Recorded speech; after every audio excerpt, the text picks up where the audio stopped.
పాపమును విడిచిపెట్టి వాక్యానుసారముగా వాక్యమును అత్తుకునేటువంటి వారు ఎంతమంది ఉన్నారు? వాక్యానికి విధేయత చూపించే వారు ఎంతమంది ఉన్నారు అనేది మనం పరిశీలన చేయాలి.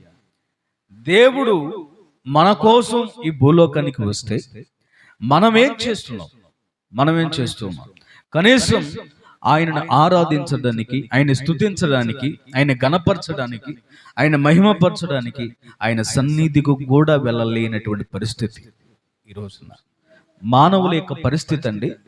ఆయన పరలోకము నుండి, ఏమండి అర్థమవుతుందండి? అర్థమవుతుందా? ఇటు చూడండి, నా మాటలు వినండి.